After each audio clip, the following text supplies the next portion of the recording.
পরীক্ষার প্রায় 14 মাস পর প্রকাশিত হলো স্কুল সার্ভিস কমিশনের চূড়ান্ত ফল। এবার নিয়োগপত্র পাচ্ছেন প্রায় 30,000 প্রার্থী। পুজোর পরেই তারা স্কুলের শিক্ষকতার কাজে যোগ দিতে পারবেন। বুধবার পরীক্ষার ফল প্রকাশ করে জানালো স্কুল সার্ভিস কমিশন। এসএসসি লিখিত পরীক্ষায় বসেছিলেন 5,70,911 জন প্রার্থী। টেট উত্তীর্ণ হয়েছেন 1,73,638 জন। শূন্যপদ 46,401। ইন্টারভিউর জন্য ডাকা হয় 36,588 জনকে।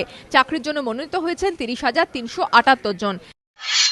নিয়োগের ছাড়পত্র পাওয়া প্রার্থীদের মধ্যে বিএড ডিগ্রিধারীর সংখ্যা প্রায় 22,000। তাৎপর্যপূর্ণভাবে 24,000 বিএড ডিগ্রিধারীকে ইন্টারভিউতে ডাকা হয়। কমিশন সূত্রে খবর, বাংলা, ইতিহাস, সংস্কৃত, ভূগোলের মতো বিষয়ে বিএড ডিগ্রিধারীরাই চাকরি পেয়েছেন। 30,000 চাকরির মধ্যে আমাদের বিএড আসবে প্রায় 22,000-এর কাছে।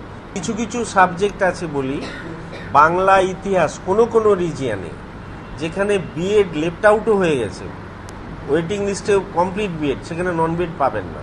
সেই সাবজেক্টগুলো ভ্যারি করবে রিজিয়ন ওয়াইজ। এককালীন এত সংখ্যক প্রার্থীকে নিয়োগপত্র দেওয়ার সিদ্ধান্তে খুশি শিক্ষামন্ত্রীও। তিনি জানিয়েছেন, মুখ্যমন্ত্রীর 1 লক্ষ কর্মসংস্থানের লক্ষ্যে পৌঁছানোর পথে এটি একটি ধাপ।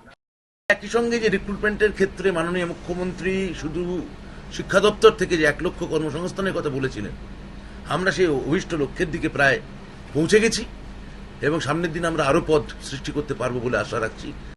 1 অক্টোবর থেকে সফল প্রার্থীদের কাউন্সেলিং শুরু হবে। মেধা তালিকার ভিত্তিতে নিজের পছন্দের স্কুল বেছে নিতে পারবেন হবু শিক্ষকরা।